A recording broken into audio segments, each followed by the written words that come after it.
আমি অপেক্ষাতে আছি প্রিয়, আর অপেক্ষাতেই থাকতে চাই। আমি শুধু তোমারই অপেক্ষায় থাকতে চাই। দেখতে দেখতে আজ প্রায় 4টে বছর হয়ে গেল। তার প্রত্যেকটা ছবি, তার সাথে কাটানো প্রত্যেকটা মুহূর্ত আমার আজও মনে পড়ে। মনে হয় এই তো সেদিনকারই কথা। কখনো মনে হয় না যে এর মধ্যে 4টে বছর কেটে গেল। আজও মনে পড়ে তার সাথে দেখা হওয়া প্রথম মুহূর্তটা। হ্যাঁ, সেদিন হয়তো আমার তেমন কিছু মনে হয়নি। তখন হয়তো আমি এতটা গভীরভাবে কিছু ভেবে দেখিনি। তবে আজ ভাবছি, কত 4টে বছর ধরে শুধু ভেবেই চলেছি। আজ 4টে বছর পর আমি আজও সে একই রকমভাবে অপেক্ষায়, আর আগামী দিনেও এই একই রকমভাবেই অপেক্ষায় থাকতে চাই। আমি শুধু তোমারই অপেক্ষায় থাকতে চাই। বক্তার কথা শুনে বুঝতেই পারছেন যে সে কারোর অপেক্ষায় আছে। এবার সে কার অপেক্ষায় রয়েছে সেটা একমাত্র সেই ভালো বলতে পারবে। তাই চলুন বক্তার কাছ থেকেই জেনে নেওয়া যাক যে সে আজও কার জন্য অপেক্ষা করছে। শুনতে থাকুন আমাদের আজকের গল্প অপেক্ষা। আমি তখন সবে ক্লাস 12 পাশ করেছি। কলেজের ফর্ম ফিল আপও শুরু হয়ে গেছে। আর কলেজ নিয়ে তো সবারই একটা আলাদাই জগৎ ভাবা থাকে। ঠিক সেরকম আমারও অনেক কিছু ভাবা ছিল। কলেজে পড়াশোনা করব, একটা ভালো চাকরি করব, একজন ভালো মানুষ হব, এরকম আরও কত কি স্বপ্ন দেখতাম। কিছুদিন পর একটা কলেজে আমার নাম ওঠে। আমি আর্টসের স্টুডেন্ট ছিলাম। ক্লাস 12টা লেটার মার্কস নিয়ে পাস করেছি। যে কোনো ভালো কলেজে চান্স পাওয়ার জন্য এই নাম্বারটা যথেষ্ট ছিল। ঠিক সেই রকমই একটা কলেজে আমি ভর্তি হই। কলেজটা হলো শ্যামবাজারের মনীন্দ্রচন্দ্র কলেজ। এই কলেজটা আমার বাড়ির থেকে কাছেই বলা চলে। আর কলেজটাও বেশ ভালোই পরিচিত। তাই যাতায়াতের সুবিধার কথা মাথায় রেখে এই কলেজটাতেই ভর্তি হওয়ার সিদ্ধান্তটা নিই। আরেকটা কথা আপনাদের জানিয়ে রাখি, আমার বেশ কয়েকটা গুণের মধ্যে বই পড়াটা অন্যতম। বই পড়তে আমার আগাগোড়াই খুব ভালো লাগে। এই ভালো লাগাটা এখনও রয়ে গেছে। আমার পড়া গল্পের বইয়ের তালিকায় ছিল বিভিন্ন রহস্য, রোমাঞ্চকর গল্প এবং ভূতের গল্প। অবশ্য এখন এই ধরনের গল্প খুব একটা পড়া হয় না। কলেজে সেদিন প্রথম যাই। সেদিনকার অনুভূতিটা বেশ অন্যরকম ছিল। স্কুলে কোথায় জলের বোতল দিয়ে বন্ধুরা ফুটবল খেলা হতো, আরও কত খেলাধুলা, গল্প, হাসি ঠাট্টা, আরও কত কী। কলেজে সেই সব কিছুই নেই। চারিদিকের পরিবেশ বেশ গম্ভীর। স্কুলের সাজসজ্জা সবার একই ছিল, সেই বাঁধাধরা ইউনিফর্ম। তবে কলেজে যে যার নিজের মতন পছন্দের পোশাক পরতে পারে। কলেজের প্রথম দিন ক্লাসে গিয়ে দেখি সবাই যে যার নিজের মতো করে বেঞ্চে গল্প করছে। ইতিমধ্যে সামনের বেঞ্চগুলোও ভর্তি হয়ে গিয়েছে। অবশ্য তাতে আমার খুব একটা সমস্যা নেই, কারণ আগাগোড়াই আমার অভ্যাস লাস্ট বেঞ্চে গিয়ে বসা। তাই অভ্যাস মতন সেদিনও লাস্ট বেঞ্চে গিয়ে বসে পড়ি। কিছুক্ষণের মধ্যেই একটা ম্যাম আসে আমাদের ক্লাস নিতে। তবে প্রথম দিন পড়াশোনা বলতে কিছুই হয়নি। স্টুডেন্টদের নাম, তাদের বাড়ি কোথায়, কোন স্কুলে পড়াশোনা করেছে, এইসব জিজ্ঞাসাবাদ করতে করতেই প্রথম ক্লাসটা কেটে যায়। একটা কথা বলে রাখি, প্রেম কিংবা ভালোবাসার গল্প আমি পছন্দ করতাম না। পছন্দ করতাম না বলাটা ভুল হবে, আসলে পড়তে ভয় পেতাম। একটা মানুষ নিজের সবটা দিয়ে ভালোবাসা সত্ত্বেও সে সেই মানুষটাকে চিরতরের মতো হারিয়ে ফেলে। আর সেই সময় সেই মানুষগুলোর মানসিক অবস্থার কথা কল্পনা করতেও আমার ভীষণ কষ্ট হতো। বারবার মনে হতো, এই একইভাবে যদি আমিও আমার ভালোবাসার মানুষটাকে হারিয়ে ফেলি। সেই সময় হয়তো আমার জীবনে কেউ ছিল না, তাও জানি না কেন ওই ভয়টা আমার মনে জন্ম নিয়েছিল। হারানোর ভয়টা চলেই আসতো মনে। আচ্ছা, আবার গল্পে ফেরা যাক। আজ ক্লাসের শেষে বেশ কয়েকজনের সাথে কথাবার্তা হলো, আলাপও হলো, তবে আলাপ বলতে ওই নামটুকুই যা। কলেজ থেকে বাড়ি ফিরে আসতে না আসতেই মা জিজ্ঞেস করলো, কি রে, কলেজ কেমন লাগলো? আমি বললাম ভালোই লাগলো, তবে স্কুলের থেকে বেশ অনেকটা আলাদা। মায়ের সাথে কথা বলতে হঠাৎ ঠাম্মি বলে উঠল, তুই দেখতে দেখতে কত বড় হয়ে গেলি, স্কুল শেষ করে কলেজেও উঠে গেলি। আজকে সারাদিন কলেজে কি কি হলো সেই সব কথা মা বাবা আর ঠাম্মিকে বললাম।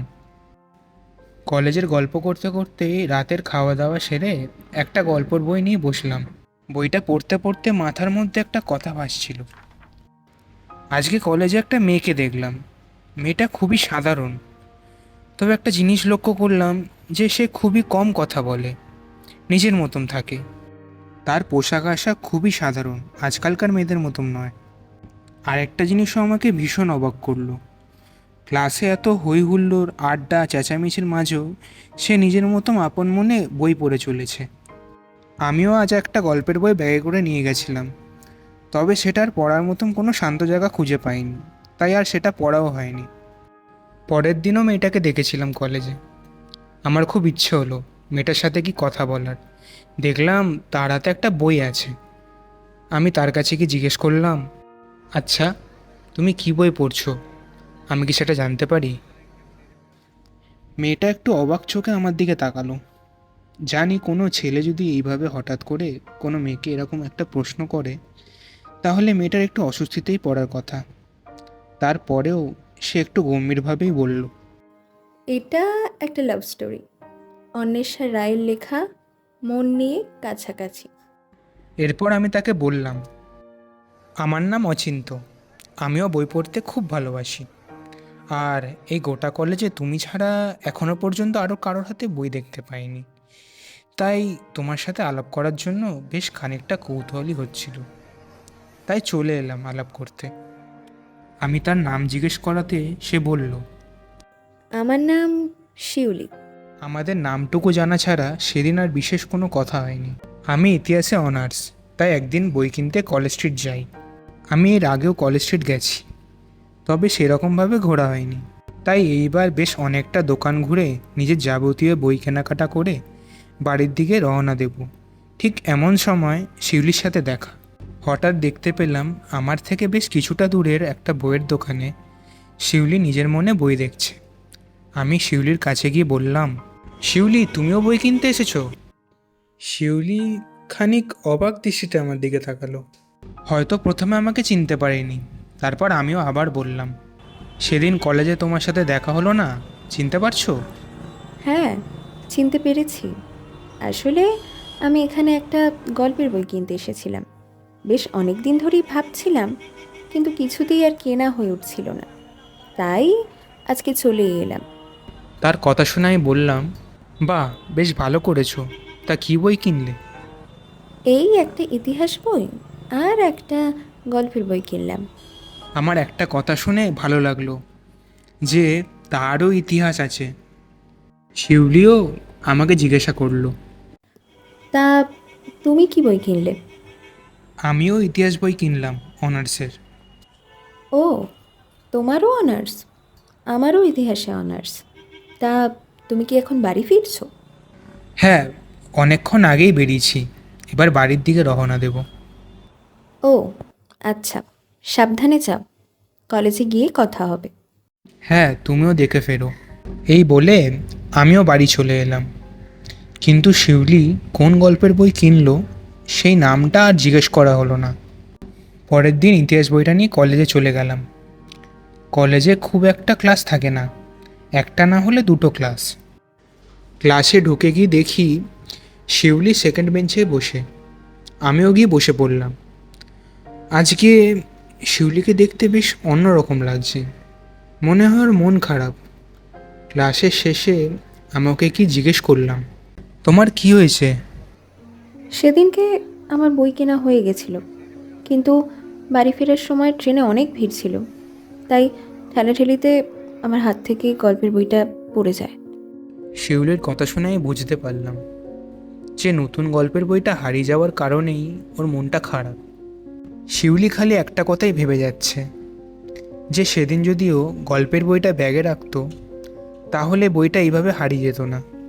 আমি বললাম, আমি জানি শিউলি তোমার খুব খারাপ লাগছে, কিন্তু কি করবে বলো, তুমি তো আর ইচ্ছে করে এমনটা করোনি। আমার কথায় শিউলি কিছুই বলল না। সেদিন আমার সাথে দু একটা কথা বলেছিল, কিন্তু তার মনের অবস্থা একই ছিল। আমিও সেদিন আর বেশি কিছু বললাম না। শিউলিকে বাস স্ট্যান্ড পর্যন্ত এগিয়ে আমিও বাড়ি চলে এলাম। কিন্তু বাড়ি চলে আসার পরও আমার বারবার খালি শিউলির ওই দুঃখী মুখটাই চোখের সামনে ভাসছিল। তাই আমি একটা সিদ্ধান্ত নিই যে আমি ওকে একটা বই গিফট করব। শিউলি লাভ স্টোরি পড়তে পছন্দ করে সেটা আমি জানতাম, কিন্তু লাভ স্টোরিও তো বিভিন্ন রকমের হয়। তাই কিছুতেই বুঝে উঠতে পারছিলাম না যে ঠিক কীরকম বই কিনব। শেষমেশ একটা দোকানে ঢুকে দোকানের কাকুটাকেই বললাম এমন একটা বই দিতে যেটা নতুন প্রকাশিত হয়েছে কিন্তু বেশ জনপ্রিয়। দোকানের কাকু আমাকে একটা বই দেখালো। বইটি হলো দেবজ্যোতি ভট্টাচার্যের ঈশ্বরপুরের প্রেম কথা। আমি ওই বইটাই কিনে বাড়ি ফিরে এলাম। আমি কখনো ভাবিনি যে আমি কখনো কারোর জন্য বই কিনব। এই প্রথমবার কারোর জন্য বই কিনলাম। এই সপ্তাহে আর কলেজ যাওয়া হবে না, পরের সপ্তাহে কলেজ যাব। বইটা ভালো করে ব্যাগে ঢুকিয়ে নিলাম। সোমবার দিন কলেজে গিয়ে দেখি শিউলির মনটা এখনও কেমন একটা হয়ে আছে। ক্লাসের শেষে ওর সাথে কথা বলতে গেলাম। ওকে বললাম, শিউলি, আমি হয়তো তোমাকে ওই বইটা ফিরিয়ে দিতে পারবো না, তবে আমি তোমার জন্য একটা বই কিনে এনেছি। জানি না বইটা তোমার পছন্দ হবে কি না। আমি বইটা ব্যাগ থেকে বের করে শিউলিকে দিলাম। বইটা দেখা মাত্রই শিউলির মুখে একটা আনন্দের ছাপ খেলে গেল। শিউলি বলল, আরে, এই বইটাই তো আমি সেদিন কিনেছিলাম, যেটা হারিয়ে গেল।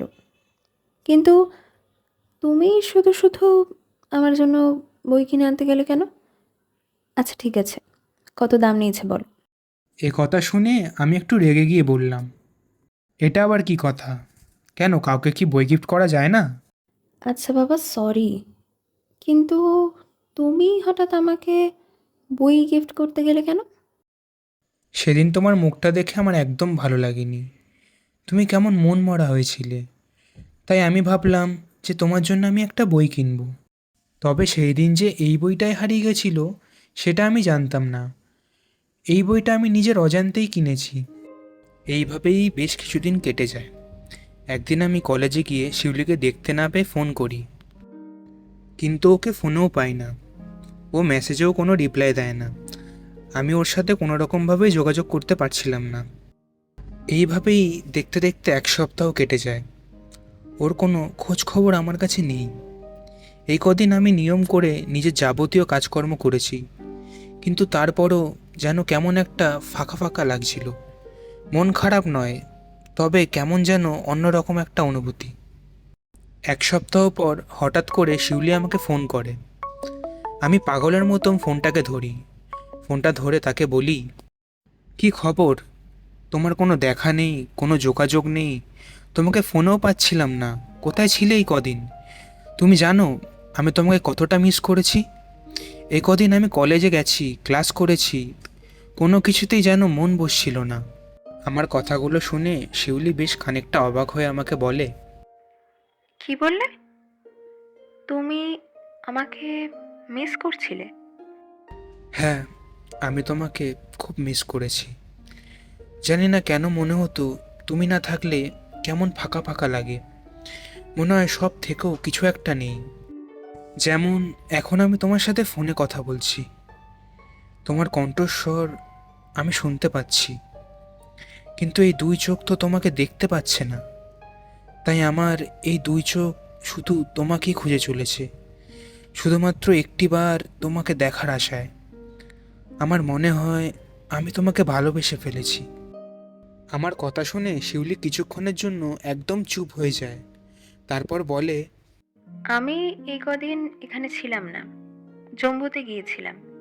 ওখানে এই সিমটা কাজ করছিল না, তাই আমাকে ফোনে পাচ্ছিলে না। আমি আজকে সকালেই বাড়ি ফিরলাম। আরেকটা কথা, তুমি কখনো আমাকে ছেড়ে যাবে না তো?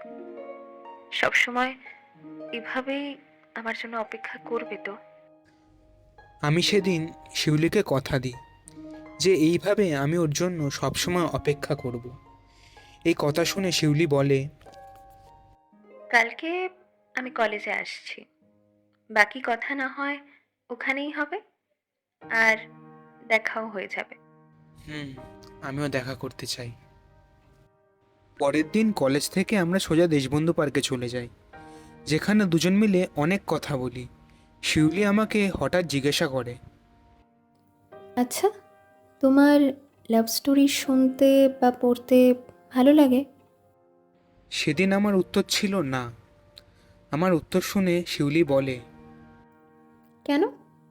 কি এমন আছে যে তোমার ভালো লাগে না? ভালো লাগে না বিষয়টা ঠিক এরকম নয়। আসলে এই বিরহ কিংবা বিচ্ছেদ বিষয়গুলি আমার ভালো লাগে না। কেমন যেন মনটা ভার হয়ে যায়, তাই লাভ স্টোরিটা খুব একটা পড়া হয় না। আমার কথা শুনে শিউলি বলে, জানো, এই লাভ শব্দটা ঠিক যতটা ছোট, এর গভীরতা ঠিক ততটাই বেশি। ভালোবাসা কখনো মুখে বলে বোঝানো যায় না। আমি এমন অনেক গল্প পড়েছি যার মধ্যে প্রেম, বিরহ, বিচ্ছেদ এই সব কিছুই থাকে। সব গল্পের শেষে মিল নাও থাকতে পারে। ধরো, তুমি একটা বাড়ি বানাচ্ছ, কিন্তু সেই বাড়ির ভিতটা নড়বড়ে। তখন কি হবে? তখন তোমার মাথায় একটাই চিন্তা আসবে যে এই বাড়িটা ভেঙে যাবে না তো? কিন্তু তুমি যদি মজবুত ভিত দিয়ে একটা বাড়ি বানাও, তাহলে যতই ঝড় আসুক না কেন, তুমি বাড়ি ভেঙে যাওয়ার এই ভয়টা আর পাবে না। আমাদের প্রত্যেকটা মানুষের জীবনই অনিশ্চিত। কখন কি হয়ে যায় তা আমরা কেউ জানি না। কিন্তু তাই বলে কি মানুষ ভালোবাসা ছেড়ে দেয়? ভালোবাসায় দুঃখ, কষ্ট, যন্ত্রণা, বিরহ এই সবই থাকে। কিন্তু ভালোবাসাটা যদি সত্যি হয়, তাহলে শত বিরহের পরেও দুটো ভালোবাসার মানুষ আবারও এক হতে পারে। সেদিন শিউলির মুখে ওই কথাগুলো শোনার পর আমার ভয় কিছুটা কমেছিল। এইভাবেই নানা বিষয়ে আমাদের মধ্যে কথা বাড়তে থাকে। আর কথা বলতে বলতে শুধুমাত্র বন্ধুত্বের সম্পর্কটা কবে যে ভালোবাসায় পরিণত হয়েছে সেটা আমরা নিজেরাও বুঝতে পারিনি। এইভাবেই দেখতে দেখতে আমরা দুজনে গ্র্যাজুয়েশন কমপ্লিট করি। তারপর আমি একটা প্রাইভেট কোম্পানিতে জয়েন করি। শিউলিও বিএড কলেজে ভর্তি হয়। আমাদের খুব একটা দেখা না হলেও কাজের ফাঁকে মাসে 2-1বার তো দেখা হয়ে যেত। মাসে অন্তত 2বার আমরা বেরানোর চেষ্টা করতাম। এইভাবেই আমাদের সম্পর্কটা এগাতে থাকে। আমাদের বাড়ির লোক পুরোটা না জানলেও কিছুটা আন্দাজ করতে পেরেছিল আমাদের সম্পর্কের ব্যাপারে। তাই আমরা ঠিক করেছিলাম দুজনেই দুজনের বাড়িতে জানাবো যে আমরা একে অপরকে ভালোবাসি। কিন্তু সেটা আর হলো না। এটা বলার কারণটা বলছি। সেদিন আমি খুব তাড়াহুড়োয় ছিলাম, কারণ সেদিন আমার একটা ইম্পর্টেন্ট মিটিং ছিল। আমার ফোনটা সাইলেন্ট করে আমার টেবিলে রাখা ছিল। আমি ভেবেছিলাম মিটিং শেষ করে শিউলিকে কল করব, তারপর ওর সাথে কথা বলবো। মিটিং শেষ করে কথা তো হলো, কিন্তু সেটা শিউলির সাথে নয়, ওর একটা বান্ধবীর সাথে। ওর বান্ধবী আমাকে প্রায় 10বার কল করেছিল, কিন্তু আমি একটাও ধরতে পারিনি। পরে কল করে জানতে পারি শিউলির অ্যাক্সিডেন্ট হয়েছে। আমরা প্রতিদিন বাড়ি না ফেরা পর্যন্ত কলে থাকতাম। শিউলি সেদিনও আমাকে ফোন করেছিল, কিন্তু আমি ধরতে পারিনি। শিউলির সাথে আমার শেষ কথাটাও হলো না, আর হবেও না। সেদিন আমি অনেক কেঁদেছি, নিজেকে অনেক কষ্ট দিয়েছি, আত্মহত্যাও করতে গিয়েছিলাম। কিন্তু ঠিক তখনই আমার শিউলির বলা কথাটা মনে পড়ে যায়। ও বলেছিল, বিরহ মানেই কিন্তু বিচ্ছেদ নয়। একটা মানুষ আরেকটা মানুষের জন্য বছরের পর বছর অপেক্ষা করতে পারে, ভালোবাসার মানুষটার স্মৃতি আঁকড়ে জীবনের শেষ মুহূর্ত পর্যন্ত বেঁচে থাকতে পারে।